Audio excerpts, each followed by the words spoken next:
ಆತ್ಮೀಯ ಬಂಧುಗಳೆಲ್ಲರಿಗೂ ಜೈ ಭೀಮ್ ನಮೋ ಬುದ್ಧಾಯ. ಬಂಧುಗಳೇ, ನಮ್ಮ ಅಂಬೇಡ್ಕರ್ ಚಾನಲ್ಗೆ ಆತ್ಮೀಯವಾದಂಥ ಸ್ವಾಗತ.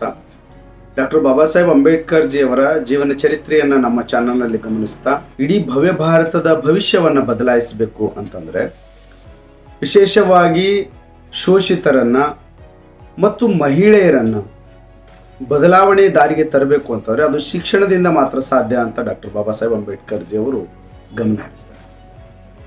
1928ರಲ್ಲಿ ಡಾಕ್ಟರ್ ಬಾಬಾ ಸಾಹೇಬ್ ಅಂಬೇಡ್ಕರ್ ಜಿಯವರು ಬಹಿಷ್ಕೃತ ಭಾರತದಲ್ಲಿ ಫೆಬ್ರವರಿ 3ನೇ ತಾರೀಕಿನಂದು ಒಂದು ಲೇಖನ ಬರೀತಾರೆ. ಶಿಕ್ಷಣ ಎನ್ನುವಂಥದ್ದು ಭಾರತದ ಶೋಷಿತರಿಗೆ ಮತ್ತು ಮಹಿಳೆಗೆ ಒಂದು ಹೊಸ ಮಾರ್ಗವಾಗುತ್ತೆ. ಇಲ್ಲಿ ಯಾವುದೇ ಶಿಕ್ಷಣ ಅನ್ನುವಂಥದ್ದು ಕೇವಲ ಪುರುಷನಿಗೆ ಮಾತ್ರ ಸೀಮಿತ ಆಗಕೂಡದು, ಅದು ಮಹಿಳೆಗೂ ಸಿಗಬೇಕು ಅಂತ ಸಮಾನತೆ ಶಿಕ್ಷಣದನ್ನು ಪ್ರಶ್ನೆ ಮಾಡಿ ಕೇಳಿದಂಥವರು ಡಾಕ್ಟರ್ ಬಾಬಾ ಸಾಹೇಬ್ ಅಂಬೇಡ್ಕರ್ ಜಿ. ಮುಂದೆ ಅದು ದುಂಡು ಮೇಜಿನ ಸಮ್ಮೇಳನದಲ್ಲಿ ಹೇಗೆ ಮಹಿಳೆಯರ ಹಕ್ಕನ್ನಾಗಿ ಬಾಬಾ ಸಾಹೇಬರು ಪ್ರತಿಪಾದಿಸ್ತಾರೆ ಮತ್ತು ಅದು 1935ರ ಕಾನೂನಲ್ಲಿ ತರ್ತಾರೆ. ಸ್ವತಂತ್ರ ಭಾರತ ನಂತರ ಸಂವಿಧಾನದಲ್ಲಿ ಜಾರಿ ಮಾಡ್ತಾರೆ. ಬಾಬಾ ಸಾಹೇಬ್ ಅಂಬೇಡ್ಕರ್ ಜಿ ಅವರು ತಮ್ಮ ಸಾಮಾಜಿಕ ಹೋರಾಟವನ್ನು 1920ರಿಂದ 30ರ ತನಕ ಮಾಡ್ತಾರೆ. 30ರಿಂದ 40ರ ತನಕ ನೀವು ರಾಜಕೀಯ ಹೋರಾಟವನ್ನು ಗಮನಿಸ್ತೀವಿ. ಅದರಲ್ಲಿ ದುಂಡು ಮೇಜಿನ ಸಮ್ಮೇಳನದ ಹೋರಾಟ ಬಂತು ಮತ್ತು ಅವರ ಹೊಸ ಪಕ್ಷಗಳನ್ನು ತೆರೆಯುವಂಥದ್ದು ಕೂಡ ಗಮನಿಸ್ತೀವಿ. ಅದ್ರ ಜೊತೆಗೆ ಡಾಕ್ಟರ್ ಬಾಬಾ ಸಾಹೇಬ್ ಅಂಬೇಡ್ಕರ್ ಜಿಯವರು ಶಿಕ್ಷಣ ಸಂಸ್ಥೆಗಳನ್ನು ತೆಗೆದು ಭಾರತದಲ್ಲಿರುವಂಥ ಬಡವರಿಗೆ, ಕೇವಲ SC/ST ಅಲ್ಲ, ಬಡವರಿಗೆ ಅತ್ಯಂತ ಕಡಿಮೆ ಹಣದಲ್ಲಿ ಶಿಕ್ಷಣ ದೊರಕಬೇಕು ಮತ್ತು ಕಡ್ಡಾಯವಾಗಿ ಮಹಿಳೆಗೆ ಶಿಕ್ಷಣ ಲಭಿಸಲೇಬೇಕು, ಅದನ್ನು ನಾನು ನೀಡುತ್ತೇನೆ ಅಂತ ಬಾಬಾ ಸಾಹೇಬ್ ಅಂಬೇಡ್ಕರ್ ಜಿಯವರು ಹೊಸ ಶಿಕ್ಷಣ ಸಂಸ್ಥೆಗಳನ್ನು ತೆಗೆಯೋಕ್ಕೆ ಪ್ರಾರಂಭ ಮಾಡ್ತಾರೆ. ಅದಕ್ಕಾಗಿ ಹಣವನ್ನು ಹೊಂದಿಸ್ತಾ ಹೋಗ್ತಾರೆ. ಅಂಥ ಸಂದರ್ಭದಲ್ಲಿ ಡಾಕ್ಟರ್ ಬಾಬಾ ಸಾಹೇಬ್ ಅಂಬೇಡ್ಕರ್ ಜಿ ಅವರು ದಿನಾಂಕ 24 ನವೆಂಬರ್ 1940ರಂದು ಬಾಂಬೆಯಲ್ಲಿ ಒಂದು ದೊಡ್ಡ ಸಭೆಯನ್ನು ಉದ್ದೇಶಿಸಿ ಮಾತನಾಡಿ ಅಲ್ಲಿ ಶಿಕ್ಷಣ ಅನ್ನುವಂಥದ್ದು ಎಷ್ಟು ಮಹತ್ವವಾಗಿದೆ ಮತ್ತು ಮಹಿಳೆ ಶಿಕ್ಷಣ ಮತ್ತು ಶೋಷಿತರಿಗೆ ಶಿಕ್ಷಣ ಯಾಕೆ ಬೇಕು, ಕಟ್ಟಡ ಕಟ್ಟುವುದಕ್ಕೆ ಅಂದರೆ ಶಿಕ್ಷಣ ಸಂಸ್ಥೆಗಳನ್ನು ಕಟ್ಟುವುದಕ್ಕೆ ನೀವು ದಾನವನ್ನು ಮಾಡಿ, ಸಾಮಾಜಿಕ ಕಾರ್ಯಕ್ಕಾಗಿ ಪ್ರತಿಯೊಬ್ಬರೂ 1% ಆದರೂ ದಾನವನ್ನು ಮಾಡಬೇಕು ಅನ್ನುವಂಥದ್ದನ್ನು ಡಾಕ್ಟರ್ ಬಾಬಾ ಸಾಹೇಬ್ ಅಂಬೇಡ್ಕರ್ ಜಿಯವರು 1940ರಲ್ಲಿ ಪ್ರತಿಪಾದಿಸ್ತಾರೆ. ಅದು ಈಗಲೂ ಕೂಡ ನಮಗೆ ಶೋಷಿತ ಸಮುದಾಯಗಳಿಗೆ ಮತ್ತು ಸಮಾಜ ಕಟ್ಟುವವರಿಗೆ ಬಹಳ ಆಧಾರ ಸ್ತಂಭವಾಗಿ ಬಾಬಾ ಸಾಹೇಬ್ ಅಂಬೇಡ್ಕರ್ ಜಿಯವರ ಮಾತನ್ನು ನಮಗೆ ಕಾಣಿಸ್ತದೆ. ಯಾಕಂದರೆ ನಾವು ಇಲ್ಲಿ ತನಕ ಪಡೆದಿರೋದು ಬಹಳ ಕಡಿಮೆ ಇದೆ, ದಿಲ್ಲಿ ಬಹಳ ದೂರ ಇದೆ ಅಂತ ಡಾಕ್ಟರ್ ಬಾಬಾ ಸಾಹೇಬ್ ಅಂಬೇಡ್ಕರ್ ಜಿಯವರು 1940ರಲ್ಲಿ ಹೇಳ್ತಾರೆ. 2024 ಬಂದರೂ ದಿಲ್ಲಿ ಬಹಳ ದೂರನೇ ಉಳಿದಿದೆ. ಕಾರಣ ಡಾಕ್ಟರ್ ಬಾಬಾ ಸಾಹೇಬ್ ಅಂಬೇಡ್ಕರ್ ಜಿಯವರ ಹೇಳಿದ ದಾರಿಯಲ್ಲಿ ನಾವು ನಡೆಯದೆ ಕೇವಲ ಬೇರೆ ದಾರಿಯಿಂದ ನಾವು ಮುಂದೆ ಹೋಗ್ತಾ ಇದ್ದೀವಿ. ಬನ್ನಿ ನೋಡೋಣ ಡಾಕ್ಟರ್ ಬಾಬಾ ಸಾಹೇಬ್ ಅಂಬೇಡ್ಕರ್ ಜಿಯವರು ಏನು ಹೇಳ್ತಾರೆ ಇಲ್ಲಿ ಅಂತ. ದಿನಾಂಕ 24 ನವೆಂಬರ್ 1940ರಂದು ಬಾಂಬೆಯಲ್ಲಿ ಒಂದು ಸಭೆಯನ್ನು ಉದ್ದೇಶಿಸಿ ಮಾತನಾಡ್ತಾರೆ.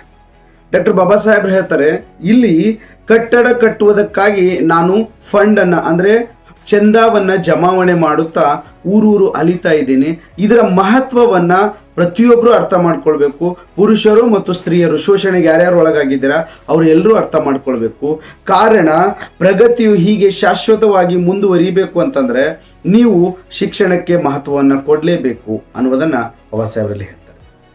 20 ವರ್ಷಗಳ ಈ ನನ್ನ ಹೋರಾಟದಲ್ಲಿ ಸುಮಾರು 1920ರಿಂದ ಬಾಬಾ ಸಾಹೇಬರು ಸಾಮಾಜಿಕ ಹೋರಾಟದಲ್ಲಿ ತೊಡಗಿರ್ತಾರೆ. ಭಾರತದ ಭವ್ಯ ಭವಿಷ್ಯವನ್ನ ಕಟ್ಟುವ ಕಡೆ ಇಡೀ ಭಾರತದ ತಳಹಂತದಲ್ಲಿರುವಂಥ 190% ಜನರ ಹಕ್ಕಿಗಾಗಿ ಹೋರಾಟ ಮಾಡಿ ಭವ್ಯ ಭಾರತ ಕಟ್ಟುವ ಕನಸನ್ನು ಕಾಣ್ತಿರ್ತಾರೆ. ಅವರೆಲ್ಲರಿಗೂ ಹೇಳ್ತಾರೆ, ನಾನು ಈ ತಳ ಸಮುದಾಯಗಳ ಹಕ್ಕುಗಳಿಗಾಗಿ ಹೋರಾಟವನ್ನು ಮಾಡ್ತಾ ಇದ್ದೇನೆ. ನಾನು ಆ ಹೋರಾಟವನ್ನು ನನ್ನ ಕರ್ತವ್ಯವೆಂದು ತಿಳಿದುಕೊಂಡು ನಾನು ಅದನ್ನು ಮಾಡ್ತಾ ಇದ್ದೇನೆ. ನನ್ನ ಕರ್ತವ್ಯ ಕೆಲವೊಂದಿಷ್ಟು ಜನಕ್ಕೆ ಹಿಡಿಸಿರ್ಲಿಕ್ಕಿಲ್ಲ, ಅವರಿಗೆ ಟೀಕೆ ಮಾಡುವಂಥ ಹಕ್ಕಿದೆ. ನಾನು ಪ್ರತಿದಿನ ಪ್ರತಿ ವಾರದಲ್ಲಿ ಜನತಾ ಪತ್ರಿಕೆಯ ಮುಖಾಂತರವಾಗಿ ಮಹಾತ್ಮ ಗಾಂಧೀಜಿಯವರ ಹಲವಾರು ವಿಚಾರಗಳನ್ನು ನಾನು ಟೀಕಿಸುತ್ತೇನೆ.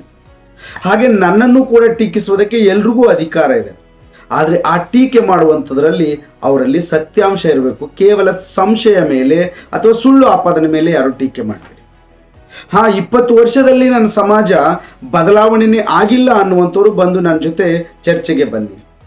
1920ರಿಂದ 1940 ತನಕ ನನ್ನ ಸಮುದಾಯದಲ್ಲಿ, ಅಂದರೆ ಕೆಳಹಂತದಲ್ಲಿರುವಂಥ ಸಮುದಾಯಗಳಲ್ಲಿ, ಶೋಷಿತರಲ್ಲಿ ಮತ್ತು ಮಹಿಳೆಯರ ಹಕ್ಕುಗಳಲ್ಲಿ ಎಷ್ಟೆಲ್ಲ ಬದಲಾವಣೆ ಆಗಿದೆ ಅನ್ನುವಂಥದ್ದು ನಾನು ಅವರಿಗೆ ತೋರಿಸಿಕೊಡುತ್ತೇನೆ. ನೀವು ಮಹಾತ್ಮ ಗಾಂಧೀಜಿಯವರ ಹೋರಾಟವನ್ನ ಮತ್ತು ಅವರ ಸಾಧನೆಗಳನ್ನ ಮತ್ತು ನನ್ನ ಹೋರಾಟ, ನನ್ನ ಸಾಧನೆಯನ್ನ ಅದನ್ನ ಕಂಪೇರ್ ಮಾಡಿ, ಅದನ್ನ ಹೋಲಿಕೆ ಮಾಡಿ ಹೇಳುವುದಾದರೆ ಗಮನಿಸಿ, ಮಹಾತ್ಮ ಗಾಂಧೀಜಿಯವರಿಗೆ ಲಭಿಸಿರುವಂತಹ ಸಾಧನಗಳು, ಟೂಲ್ಸ್ಗಳು ನಮಗೆ ಅದೇ ಪ್ರಮಾಣದಲ್ಲಿ ದೊರಕಿದ್ಯಾವ? ಈ ಪ್ರಶ್ನೆಯನ್ನ ಮಾಡಿ ಅಂತ ಹೇಳ್ತಾರೆ. ಯಾಕಂದ್ರೆ ಮಹಾತ್ಮ ಗಾಂಧೀಜಿಯವರ ಹೋರಾಟಕ್ಕೆ ಅವರಿಗೆ ಹಿಂದ್ಗಡೆ ಎಷ್ಟು ಬ್ಯಾಕ್ಗ್ರೌಂಡ್ ಅಲ್ಲಿ ಸಪೋರ್ಟ್ ಇದೆ, ನಮ್ಮ ಹೋರಾಟಕ್ಕೆ ಅಷ್ಟು ಯಾವುದಾದ್ರೂ ಬೆಂಬಲ ಸಪೋರ್ಟ್ಗಳು ಇದಾವ ಅನ್ನುವಂಥದ್ದನ್ನ ಬಾಬಾ ಸಾಹೇಬರು ಪ್ರಶ್ನೆ ಮಾಡ್ತಾರೆ. ಹಿಂದೂಸ್ತಾನವನ್ನ, ಇತಿಹಾಸವನ್ನ ಗಮನಿಸಿ, ಭಾರತ ದೇಶದ ಇತಿಹಾಸ 1850ರಿಂದ ಬ್ರಾಹ್ಮಣೇತರ ಶಿಕ್ಷಣ ಸಂಸ್ಥೆಗಳು ಕೆಲಸ ಮಾಡ್ತವೆ. ಕೇವಲ ಬ್ರಾಹ್ಮಣ ಶಿಕ್ಷಣ ಸಂಸ್ಥೆಗಳಲ್ಲ, ಬ್ರಾಹ್ಮಣೇತರ ಶಿಕ್ಷಣ ಸಂಸ್ಥೆಗಳು ಕೆಲಸ ಮಾಡ್ತಾ ಇದ್ದಾವೆ. ಅವರು, ನೀವು 1920 ಸಂದರ್ಭವನ್ನು ಗಮನಿಸಿ, ಒಂದು ಪತ್ರಿಕೆ ಇರುತ್ತೆ ವಿಜಯ್ ಮರಾಠ ಅಂತ. ಆ ಪತ್ರಿಕೆಗೆ ಬ್ರಾಹ್ಮಣೇತರ ಸಂಸ್ಥೆಯ ಹಲವಾರು ಜನರು, ಸುಮಾರು 30,000 ಅದಕ್ಕೆ ಅನುದಾನವನ್ನ, ಚಂದ ಹಣವನ್ನ ನೀಡ್ತಾರೆ. ಆದರೆ ಅದೇ ಬ್ರಾಹ್ಮಣೇತರ ಸಮುದಾಯದ ಜನರು ನನಗೆ ಪತ್ರಿಕೆಯನ್ನು ತೆಗೆಯಲು ಆ ಕಾಲಕ್ಕೆ ಕೇವಲ 2,500 ರೂಪಾಯಿ ಕೊಡ್ತಾರೆ. ನಾನು 2,500 ರೂಪಾಯಿ ಮುಖಾಂತರವಾಗಿ ಪತ್ರಿಕೆಗಳನ್ನ ಇಲ್ಲಿ ತನಕ ಜೀವಂತ ಇಟ್ಕೊಂಡು ಬಂದೀನಿ 20 ವರ್ಷಗಳ ತನಕ. ಆದರೆ 30,000 ಆ ಕಾಲದಲ್ಲಿ ಅನುದಾನವನ್ನು ಪಡೆದಂತಹ ಆ ಪತ್ರಿಕೆಗಳ ಹಣೆ ಬರ ಅಥವಾ ಎಲ್ಲಿದ್ದಾವೆ ಗಮನಿಸಿ. ಅಂದರೆ ನಮಗೆ ಎಷ್ಟು ಕಡಿಮೆ ಸೋರ್ಸ್ ಇದ್ರೂ ಕೂಡ ನಾವು ನಮ್ಮ ಹೋರಾಟವನ್ನು ಹೇಗೆ ಅದನ್ನು ಮುಂದುವರಿಸ್ತಾ ಇದ್ದೀವಿ, ನಿರಂತರತೆ ಇಟ್ಟಿದ್ದೀವಿ, ಕಂಟಿನ್ಯೂಟಿ ಇದೆ ನಮ್ಮ ಹೋರಾಟದಲ್ಲಿ ಅನ್ನುವಂಥದ್ದನ್ನು ಬಾಬಾ ಸಾಹೇಬರು ಹೇಳ್ತಾರೆ. ಅಂದರೆ ಸಾಧನಗಳು ಎಷ್ಟು ಕಡಿಮೆ ಇದ್ರೂ ನಮ್ಮ ಹೋರಾಟ ಅಷ್ಟು ಕಷ್ಟಪಟ್ಟು ನಾವು ಮುಂದುವರಿಸ್ತಾ ಇದ್ದೀವಿ ಅನ್ನೋದನ್ನು ಜನರಿಗೆ ಇಲ್ಲಿ ಮಾಹಿತಿ ನೀಡಿ. 20 ವರ್ಷಗಳ ಹಿಂದೆ ನಾನೊಂದು ಸಸಿಯನ್ನು ನಟ್ಟಿದ್ದೇನೆ. ಅದು ಶಿಕ್ಷಣ ಅನ್ನುವಂಥದ್ದಾಗಲಿ ಅಥವಾ ಹೋರಾಟ ಅನ್ನುವಂಥದ್ದಾಗಲಿ, ಸಾಮಾಜಿಕ ಬದಲಾವಣೆ ಅನ್ನುವಂಥದ್ದಾಗಲಿ, ಆ ಸಸಿ ಇಂದು 20 ವರ್ಷಗಳ ನಂತರ 1940ರಲ್ಲಿ ನನಗೆ ಆ ಸಸಿ ಇವತ್ತು ಚಿಗುರೊಡೆದಿರೋದು ಕಾಣಿಸ್ತಾ ಇದೆ. ಎಲ್ಲಿ ಹೋದ್ರೂ ನಮ್ಮ ಸಮುದಾಯದ ಜನರು ಶಿಕ್ಷಣ ಪಡಿತಾ ಇದ್ದಾರೆ, ಬೇರೆ ಬೇರೆ ರೀತಿಯಿಂದ ಎಜುಕೇಟ್ ಆಗ್ತಾ ಇದ್ದಾರೆ. ಹಾಗಾಗಿ ನನಗೆ ಅದು ಚಿಗುರೊಡೆದು ಕಾಣಿಸ್ತಾ ಇದೆ. ಅದು ಒಂದು ದಿವಸ ಹೆಮ್ಮರವಾಗಿ ಬೆಳೀತದೆ. ನಾನು ಹಚ್ಚಿರುವಂಥ ಸಸಿ ಈಗ ಚಿಗುರೊಡೆದಿದೆ, ಮುಂದೊಂದು ದಿನ ಅದು ಹೆಮ್ಮರವಾಗುತ್ತೆ. ನನ್ನ ಕಾರ್ಯವನ್ನು ಪೂರ್ತಿಯಾಗಿ ಶುಷ್ಕತೆಯಿಂದ ಕೂಡಿದ ಯಾವುದೇ ಕಾರ್ಯವಾಗಿಲ್ಲ ಅಂತ ಇಲ್ಲಿ ಭಾರತದಲ್ಲಿ ಯಾರೂ ಹೇಳಲು ಸಾಧ್ಯವಿಲ್ಲ. ಆ ಕಾರ್ಯಕ್ಕೆ ನಾನು ಶ್ರೀಮಂತರಿಂದ ಎಲ್ಲೂ ಹಲ್ಲನ್ನು ಗಿಂಜಿ ಹಣವನ್ನು ಪಡೆದಿಲ್ಲ. ನಾನು ನನ್ನ ಶೋಷಿತರಿಂದ ಹಣವನ್ನು ತಗೊಂಡು ಈ ಸಮುದಾಯಗಳಿಗೆ, ಕೆಳಹಂತದ ಸಮುದಾಯಗಳಿಗೆ ಸೇವೆಯನ್ನು ಮಾಡ್ತಾ ಇದ್ದೀನಿ. ಹಣ ಪಡೆಯಲು ನಾನು ಎಲ್ಲೂ ಶ್ರೀಮಂತರ ಎದುರು ಕೈ ಒಡ್ಡಿಲ್ಲ. ಎಷ್ಟೋ ಜನರು ಕಾಂಗ್ರೆಸ್ ಸೇರ್ತಾರೆ, ಕಾಂಗ್ರೆಸ್ ಸೇರಿದಾಗ ಅವರಿಗೆ 4 ಆಣೆ 1 ಆಣೆ ಹಣ ಕೊಡ್ತಾರೆ. ಹಣ ಕೊಟ್ಟು ಕಾಂಗ್ರೆಸ್ಗೆ ಅವರನ್ನ ಕರೆಸ್ಕೊಳ್ತಾರೆ. ಆದರೆ ನಿಮ್ಗೆ ಗಮನದಲ್ಲಿರಲಿ, ನಾನು ಕಾಂಗ್ರೆಸ್ಗೇನಾದರೂ ಹೋದರೆ ನನಗೆ ಬೆಳ್ಳಿ ಬಂಗಾರದ ನಾಣ್ಯಗಳೇ ಕೊಡೋಕ್ಕೆ ಅವರು ತಯಾರಿದ್ದಾರೆ. ನಾನು ಒಂದೂ ದಿನ ಕಾಂಗ್ರೆಸ್ಗೆ ಹೋಗುವಂಥ ಮನಸ್ಸು ಮಾಡಿಲ್ಲ.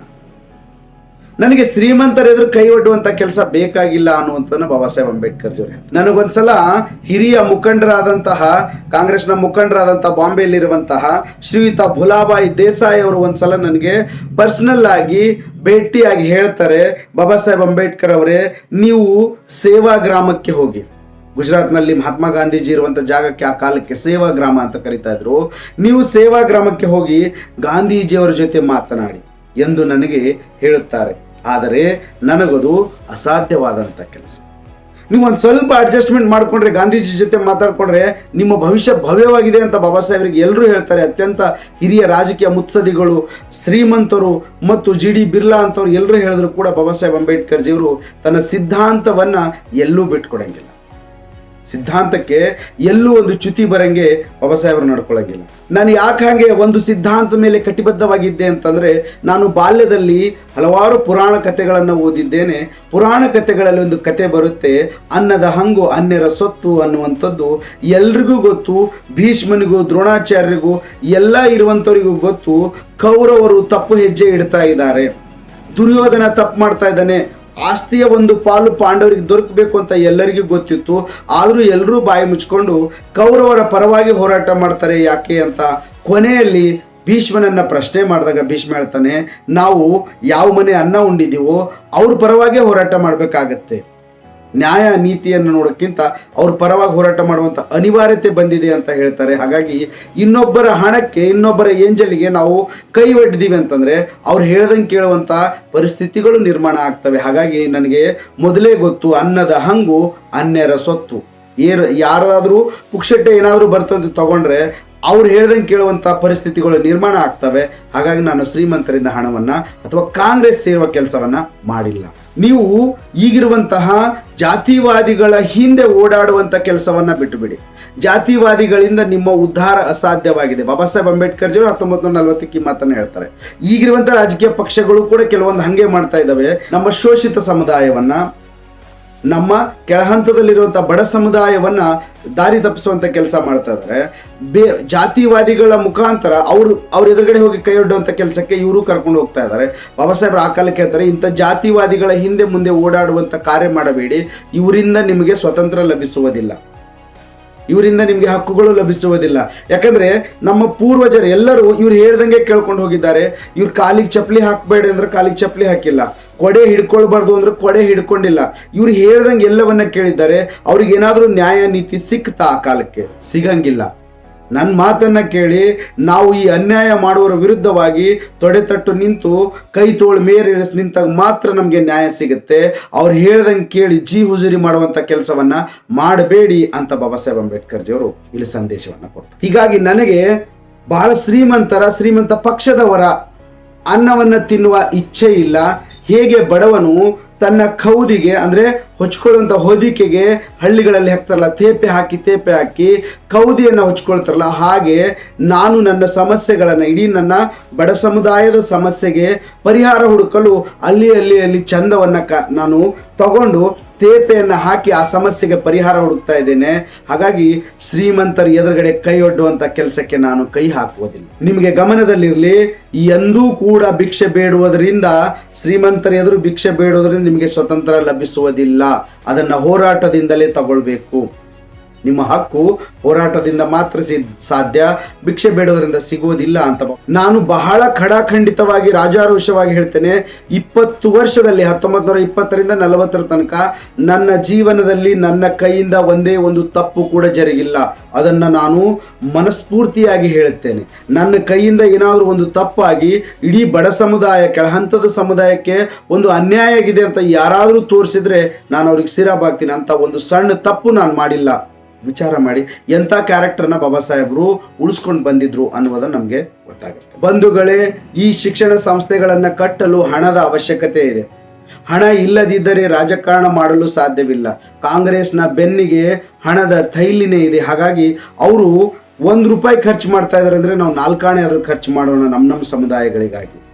ಹಾಗಾಗಿ ಹಣವನ್ನು ಪ್ರತಿಯೊಬ್ಬರು ಅವ್ರದೇ ಆದಂಥ ಅರ್ಹತೆಗೆ ತಕ್ಕ ಹಾಗೆ, ಅವ್ರದೇ ಆದಂಥ ಶಕ್ತಿಗೆ ಅನುಸಾರವಾಗಿ ಸಮಾಜಕ್ಕಾಗಿ ದಾನ ಮಾಡಿ ನಾವು ಈ ಸಂಸ್ಥೆಗಳನ್ನು ಕಟ್ಟೋಣ. ನಾನು ಮಹಾಡ್ ಆಂದೋಲನ ಮತ್ತು ನಾಸಿಕ್ ಆಂದೋಲನವನ್ನ ಭಿಕ್ಷೆ ಎತ್ತಿ ಆ ಹೋರಾಟವನ್ನ ಮಾಡಿದ್ದೇನೆ. ಹಾಗೆ ಭಿಕ್ಷೆಯ ಮುಖಾಂತರ ಎಷ್ಟು ದಿನ ನೀವು ಹೋರಾಟ ಮಾಡಲು ಸಾಧ್ಯ? ಅದು ನಿಮಗೆ ಕೊನೆವರೆಗೂ ಹೋರಾಟ ಮಾಡಲು ಬರುವುದಿಲ್ಲ. ಹಾಗಾಗಿ ಶಾಶ್ವತವಾದಂಥ ಪರಿಹಾರಗಳನ್ನು ನಾವು ಹುಡ್ಕೊಳ್ಬೇಕಾಗತ್ತೆ. ಶಿಕ್ಷಣ ಸಂಸ್ಥೆಗಳನ್ನು ಕಟ್ಟಿ ಅಲ್ಲಿರುವಂತಹ ರೂಮ್ಗಳನ್ನು, ಅಲ್ಲಿರುವಂತಹ ನಾವು ಕಟ್ಟಡಗಳನ್ನು ಬಾಡಿಗೆ ಕೊಡುವುದರಿಂದ ಶಾಶ್ವತವಾದಂತಹ ಹಣ ಬರುತ್ತೆ. ಅದರಿಂದ ನಾವು ಹಣವನ್ನು ಬಳಸ್ಕೊಂಡು ಹೋರಾಟವನ್ನು ಜೀವಂತವಾಗಿ ನಿರಂತರತೆ, ಕಂಟಿನ್ಯೂಟಿಯನ್ನು ಇಡೋಕ್ಕೆ ಸಾಧ್ಯವಾಗುತ್ತೆ. ಹಾಗಾಗಿ ಪ್ರತಿಯೊಬ್ಬರೂ ತಮ್ಮ ಶಕ್ತಿಗನುಸಾರವಾಗಿ ತಾವು ಹಣವನ್ನು ನೀಡಲೇಬೇಕು. ನಾವೆಲ್ಲರೂ ಸೇರಿ ಈ ಕಾರ್ಯವನ್ನು ಸಾಧಿಸಲೇಬೇಕು. ನಿಮ್ಗೆ ಅನಿಸ್ತಿರಬಹುದು, ಡಾಕ್ಟರ್ ಸಾಹೇಬರು ಬಂದು ನಮ್ಮಂಥ ನಿರುದ್ಯೋಗಿಗಳಿಂದ ಹಣ ಕೇಳ್ತಿದ್ದಾರಲ್ಲ ಅಂತ ನಿಮಗೆ ಇವತ್ತು ಅನಿಸ್ತಿರಬೇಕು. ಆದರೆ ಗಮನಿಸಿ, ಯಾವುದೇ ವ್ಯಕ್ತಿ ಜೀವನ ಪರ್ಯಂತ ವರ್ಷದ 365 ದಿನಗಳು ಆತ ನಿರುದ್ಯೋಗಿ ಆಗಿರಲು ಸಾಧ್ಯವಿಲ್ಲ.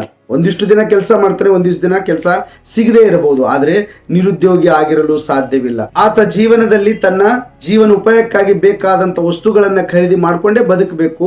ಹಾಗಾಗಿ ಅದರಲ್ಲಿ ₹2 ಕೂಡ ದಾನ ಮಾಡಲು ಅವನಿಗೆ ಯಾವುದೇ ತೊಂದರೆ ಆಗುವುದಿಲ್ಲ ಅಂತ ನಾನು ಅಂದ್ಕೊಂಡಿದ್ದೆ. ಬಾಬಾ ಸಾಹೇಬರು ₹2 ದಾನವನ್ನು ಕೇಳ್ತಾರೆ. ₹2 ದಾನವನ್ನು ಏನೂ ಕೆಲಸ ಮಾಡಂಗಿಲ್ಲ, ನಾನು ಬಡ ಕಾರ್ಮಿಕ, ಕೂಲಿ ಕಾರ್ಮಿಕ ಇದ್ದೀನಿ, ರೈತ ಇದ್ದೀನಿ ಅಂತಂದರೆ ₹2 ಆದರೂ ದಾನ ಮಾಡ್ಬೋದಲ್ಲ ಅಂತ ಬಾಬಾ ಸಾಹೇಬರು ಕೇಳ್ತಾರೆ. ವಿಚಾರ ಮಾಡಿ, ಬ್ಯಾರಿಸ್ಟರ್ ಕಲ್ತಂಥ ವ್ಯಕ್ತಿ 3-4 PhD ಹೊಂದಿದ್ದಾರೆ.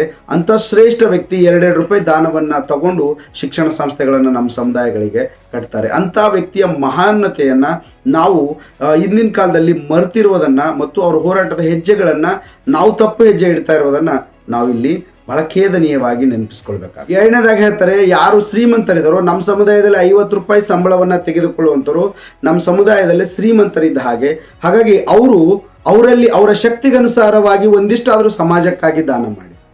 ಈಗಿನ ಕಾಲದ ಇಡೀ ನೌಕರಸ್ಥ ಸಮುದಾಯಗಳು ಸಮಾಜಕ್ಕಾಗಿ ಏನು ದಾನ ಮಾಡ್ತಾ ಇದ್ದಾವೆ ಅನ್ನೋದನ್ನು ಪ್ರಶ್ನೆ ಮಾಡ್ಕೊಳ್ಬೇಕಾಗಿದೆ. ಬಾಬಾ ಸಾಹೇಬ್ರ ಆ ಕಾಲದಲ್ಲೇ ಕೇಳ್ತಾರೆ, ನೀವು ಕೂಡ ಕುರಿಗಳ ರೀತಿಯಲ್ಲಿ ಮುಚ್ಕೊಂಡು ಹೋಗುವಂಥ ಕೆಲಸವನ್ನ ಮಾಡಬೇಡಿ ಅಂತ ಬಾಬಾ ಸಾಹೇಬ್ರ ಆ ಕಾಲದಲ್ಲೇ ಹೇಳ್ತಾರೆ. ಸಮಾಜಕ್ಕಾಗಿ ಒಂದಿಷ್ಟಾದರೂ ದಾನವನ್ನ ಮಾಡಿ ಸಮಾಜದ ಹೋರಾಟ ನಿರಂತರತೆ ಇರಬೇಕು ಅನ್ನೋ. ಯಾರು 50 ರೂಪಾಯಿ ಅಥವಾ 30 ರೂಪಾಯಿ ಒಂದು ತಿಂಗಳಿಗೆ ನಿಮಗೆ ಸಂಬಳ ಇದೆಯೋ ಅವರು ಒಂದು ತಿಂಗಳ ಸಂಬಳವನ್ನ ಪೂರ್ತಿಯಾಗಿ ನೀಡಿದರೆ ಅವರ ಹೆಸರನ್ನ ಕಟ್ಟಡದ ಮೇಲೆ ಕೆತ್ತಿಸಲಾಗುವುದು, ಕಟ್ಟಡದ ಮೇಲೆ ಶಾಶ್ವತವಾಗಿ ಬರೆದಿಡುವಂಥ ಕಾರ್ಯವನ್ನ ನಾವು ಮಾಡಿಸ್ತೀವಿ. ನಿಮ್ಮ ಹೆಸರು ಅಜರಾಮರವಾಗಿ ಉಳಿತದೆ. ಈ ಸಮಾಜದ ಹೋರಾಟಕ್ಕಾಗಿ ನೀವು ಒಂದು ತಿಂಗಳ ಸಂಬಳ 30 ರೂಪಾಯಿ ದಾನ ಮಾಡಿದರೆ ಕಟ್ಟಡದ ಮೇಲೆ ನಿಮ್ಮ ಹೆಸರು ಬರೆಸ್ತೀವಿ ಅಂತ ಡಾಕ್ಟರ್ ಬಾಬಾ ಸಾಹೇಬ್ ಅಂಬೇಡ್ಕರ್ ಜಿ ಅವರು ಇಲ್ಲಿ ಹೇಳ್ತಾರೆ. ಅಥವಾ ಅದ್ರ ಜೊತೆಯಲ್ಲಿ ಇಲ್ಲಿ ಏನಾದರೂ ಮತ್ತೆ ಸವಲತ್ತುಗಳು ಬೇಕಾದ್ರೆ ಅವನ್ನ ಕೊಟ್ಟಿರ್ತೀವಿ. ದಯವಿಟ್ಟು ಈ ಸಮುದಾಯದ ಕಾರ್ಯಕ್ಕೆ ನೀವೆಲ್ಲರೂ ಕೈ ಜೋಡಿಸಿ. ಚಾಣಾಕ್ಷ ವ್ಯಕ್ತಿಗೆ ಕೆಲಸ ಸಿಗುವುದು ಅಸಾಧ್ಯ, ಆದರೆ ಬಹುತೇಕ ಶಿಕ್ಷಕಿಯರು ಮತ್ತು ಗುಮಾಸ್ತರು ಸಮಾಜದ ದುರ್ದೈವದ ಲಾಭ ಪಡೆದಿದ್ದಾರೆ. ಅಂಥವರೇ ಸಮಾಜಕ್ಕೆ ಲಾಭ ತಂದು ಕೊಡಲು ಮುಂದಾಗಬೇಕು. ಟೀಚರ್ಸ್ಗಳಿದಿರಲ್ಲ, ನೀವು ಕೂಡ ಸಮಾಜಕ್ಕಾಗಿ ಒಂದು ಹಂತದಲ್ಲಿ ನಿಮ್ಮ ಸಂಬಳದಲ್ಲಿ ನೀವು ದೇಣಿಗೆಯನ್ನು ಕೊಡಿ ಮತ್ತು ನಿಮ್ಮ ಜ್ಞಾನದ ಸೇವೆ ಕೂಡ ಸರಿಯಾದ ರೀತಿಯಲ್ಲಿ ಮಾಡಿ. ಯಾರಾದರೂ ನಾನು 20 ವರ್ಷ ಮಾಡಿದ ಕಾರ್ಯವನ್ನು ಒಂದು ಪುಸ್ತಕ ರೀತಿಯಲ್ಲಿ ಬರೆಯಲು ಹೋದರೆ ಬಹಳ ದೊಡ್ಡದಾಗತ್ತೆ. ನಾನಿವತ್ತು ಬದುಕಿದ್ದಿರ್ತೀನಿ, ನಾಳೆ ಸತ್ತೋಗ್ತೀನಿ. ನನ್ನ ಮರಣದ ಅನಂತರ ಈ ಇಡೀ ಬಡ ಸಮುದಾಯಗಳು, ಮಹಿಳೆಯರು ನಿಮ್ಮ ಹಕ್ಕುಗಳಿಗಾಗಿ ಯಾವ ಗತಿ ಬರುತ್ತೆ ಅನ್ನೋದನ್ನು ನೀವು ಗಮನಿಸಿ. ನನ್ನ ನಂತರದಲ್ಲೂ ಕೂಡ ಈ ಹೋರಾಟ ನಿರಂತರವಾಗಿರಬೇಕು.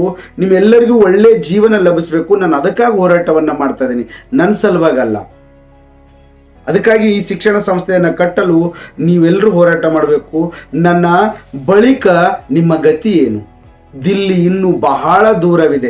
ನಾವು ಸಾಧಿಸಿರುವಂಥ ಬಹಳ ಅಲ್ಪ ಸ್ವಲ್ಪ ಇದೆ. ಎಲ್ಲೋ 4 MLAಗಳು MP ಏನೋ ಆಗ್ತಾ ಇದ್ದೀವಿ. ಹಾಗಾಗಿ ದಿಲ್ಲಿಯಲ್ಲಿ ಮುಟ್ಟುವ ತನಕ ಬಹಳ ದೂರ ಇದೆ. ಹಾಗಾಗಿ ನೀವು ಒಕ್ಕಟ್ಟಾಗಿ ಶಿಕ್ಷಣವನ್ನು ಪಡೆಯುವುದಕ್ಕಾಗಿ ನಿಮ್ಮ ಶ್ರೀಮಂತ ಸಮುದಾಯಗಳು, ನೌಕರಸ್ಥರು, ಬಿಸ್ನೆಸ್ ಮ್ಯಾನ್ಗಳು ಎಲ್ಲ ಹಣವನ್ನು ಹಾಕಿ ಸಮುದಾಯ ಕಟ್ಟುವ ಕಾರ್ಯವನ್ನು ಮಾಡಿ ನಂತರ ದಿಲ್ಲಿಗೆ ಹೋಗುವಂಥ ಕಾರ್ಯವನ್ನು ಮಾಡಿ. ಇತ್ತೀಚಿನ ದಿನಗಳಲ್ಲಿ ಕೆಲ ರಾಜಕಾರಣಿಗಳು ಶಿಕ್ಷಣ ಸಂಸ್ಥೆಗಳನ್ನು ಮತ್ತು ಸಮಾಜ ಕಟ್ಟೋಕ್ಕಿಂತ ಮುಂಚೆ ದಿಲ್ಲಿಗೆ ಹೋಗೋದನ್ನು ಮಾಡ್ತಾರೆ. ಬಾಬಾ ಸಾಹೇಬ್ ಇದನ್ನು ಹೇಳ್ತಾರೆ, ಜಾಗೃತ ಸಮಾಜ ಯಾವಾಗ ನಿರ್ಮಾಣ ಆಗುತ್ತೋ ದಿಲ್ಲಿ ದೂರ ಉಳಿಯೋದಿಲ್ಲ. ಬಾಬಾ ಸಾಹೇಬ್ ಅಂಬೇಡ್ಕರ್ ಜಿ ಇದನ್ನು ನಮ್ಗೆ ಹೇಳ್ತಾರೆ. ನಾನೊಂದು ಒಂಟಿ ಕಂಬವನ್ನು ನೆಟ್ಟಿದ್ದೇನೆ, ಶಿಕ್ಷಣ ಸಂಸ್ಥೆ ಅನ್ನುವಂಥದ್ದು ಒಂಟಿ ಕಂಬವನ್ನು ನೆಟ್ಟಿದ್ದೇನೆ. ಅದಕ್ಕೆ ನೀವೆಲ್ಲರೂ ಸುತ್ತದಲ್ಲಿ ಊರುಗೋಲುಗಳಾಗಿ ನಿಂತಾಗ ಮಾತ್ರ ಆ ಒಂಟಿ ಕಂಬ ಒಂದು ಟೆಂಟ್ ಹೌಸ್ ಆಗುತ್ತೆ. ಅದರ ಕೆಳಗಡೆ ನಮ್ಮ ಸಮುದಾಯಗಳು ಬದುಕ್ತವೆ. ಯಾರು ಜಾಗೃತ ಜನರಿದ್ರು, ಯಾರು ಶಿಕ್ಷಣ ಪಡಿತಾ ಇದ್ರು, ಯಾರೆಲ್ಲ ಇಲ್ಲಿ ಶಿಕ್ಷಣದಿಂದ ಲಾಭ ಪಡೆದು ಒಂದಿಷ್ಟು ಸಂಬಳವನ್ನು ಪಡಿತಾ ಇದ್ರು, ಹಣ ಒಂದಿಷ್ಟು ಹೊಂದಿದ್ರು, ನೀವೆಲ್ಲರೂ ಬಾಬಾ ಸಾಹೇಬರ ಕನಸಿನ ಶಿಕ್ಷಣ ಸಂಸ್ಥೆಗಳನ್ನು ಕಟ್ಟಲು ಹೋರಾಟವನ್ನು ಮಾಡಿ. ಹಾಗಾಗಿ ಅದರಿಂದ ಜನ ಉದ್ಧಾರ ಆಗ್ತಾರೆ ಅನ್ನುವಂಥನ್ನ ಬಾಬಾ ಸಾಹೇಬ್ ಇಲ್ಲಿ ಹೇಳ್ತಾರೆ. ನೀವೆಲ್ಲರೂ ಆ ಕಾರ್ಯ ಮಾಡದೇ ಇದ್ರೆ, ಸಮಾಜವನ್ನು ಕಟ್ಟುವಂಥ ಕಾರ್ಯಕ್ಕೆ ನಿಮ್ಮ ಹಣದ ಒಂದಿಷ್ಟಾದರೂ ವಂತಿಗೆ ನೀಡದೆ ಹೋದರೆ ಅದು ಗಾಳಿಪಟದ ರೀತಿಯಲ್ಲಿ ಹಾರ್ಕೊಂಡು ಹೋಗುತ್ತೆ. ನಿಮಗೆ ಮತ್ತೆ ಸೂರು ಸಿಗುವುದಿಲ್ಲ ಅನ್ನುವುದನ್ನು ಬಾಬಾ ಸಾಹೇಬ್ ನಮಗೆ ಇಲ್ಲಿ ಎಚ್ಚರಿಸ್ತಾ ಇದ್ದಾರೆ. ನನ್ನ ಬಳಿಕ ಸಹ ನಿಮ್ಮ ಮಾರ್ಗ ತುಂಬಾ ದೂರವಿದೆ, ಅದು ಸುಖಕರವಾಗಿರಲಿ ಎಂದೇ ನಾನು ಈ ಕಾರ್ಯವನ್ನು ಮಾಡುತ್ತಿದ್ದೇನೆ. ಆದ್ದರಿಂದ ಬಂಧು ಭಗಿನಿಯರೇ, ಈ ಕಾರ್ಯವನ್ನು ಸಮರ್ಥವಾಗಿ ಶುರು ಮಾಡಿ ಎಂಬ ಯೋಚನೆಯನ್ನು ನಾನು ನಿಮ್ಮೆಲ್ಲರಿಗೆ ತಿಳಿಸುತ್ತಾ ನನ್ನ ಮಾತನ್ನು ಮುಗಿಸ್ತೇನೆ ಅಂತ ಬಾಬಾ ಸಾಹೇಬರು ನನ್ನ ನಂತರವೂ ನೀವು ಹೆಂಗೆ ಬದುಕಬೇಕು ಅನ್ನುವ ಕನಸನ್ನು ಕಂಡಂಥ ಏಕೈಕ ಮಹಾನ್ ವ್ಯಕ್ತಿ ಬಾಬಾ ಸಾಹೇಬ್ ಅಂಬೇಡ್ಕರ್ ಜಿ ಅವರು ಇಡೀ ಜೀವನವನ್ನು ತ್ಯಾಗ ಮಾಡ್ತಾರೆ. ತಮ್ಮ ತ್ಯಾಗದ ನಂತರ, ತಮ್ಮ ಮರಣದ ನಂತರ ಕೂಡ ನಮ್ಮ ಸುಖವನ್ನು ಬಯಸಿದಂಥ ಏಕೈಕ ತಂದೆ, ಏಕೈಕ ನಮ್ಮ ಕಣ್ಣಿಗೆ ಕಾಣುವಂತಹ ಮಹಾನ್ ಜೀವ. ಏನಾದರೂ ದೇವರು ಅಂತಂದರೆ ಬಾಬಾ ಸಾಹೇಬರು ಮಾತ್ರ. ನಮಗೆ ತಂದೆ ತಾಯಿಗಳು ಜೀವ ಮಾತ್ರ ಕೊಟ್ಟಿದ್ದಾರೆ.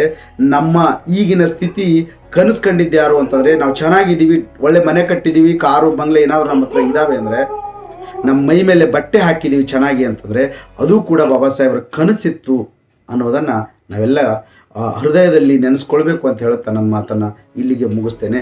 ಡಾಕ್ಟರ್ ಬಾಬಾ ಸಾಹೇಬ್ ಅಂಬೇಡ್ಕರ್ ಜಿಯವರ ಬರಹ ಮತ್ತು ಭಾಷಣದ ವಿಶೇಷ ಲೇಖನವನ್ನು ಹೊತ್ತು ಮತ್ತೆ ಮುಂದಿನ ಎಪಿಸೋಡಲ್ಲಿ ಬರ್ತೀನಿ ಅಂತ ಹೇಳುತ್ತಾ, ಬಂಧುಗಳೇ ಈ ಚಾನಲನ್ನು ಸಬ್ಸ್ಕ್ರೈಬ್ ಮಾಡಿ ಮತ್ತು ಈ ವಿಷಯವನ್ನು ಶೇರ್ ಮಾಡಿ ಅಂತ ಹೇಳುತ್ತಾ ತಮ್ಮೆಲ್ಲರಿಗೂ ವಂದನೆಯನ್ನು ಹೇಳ್ತೀನಿ. Thank you.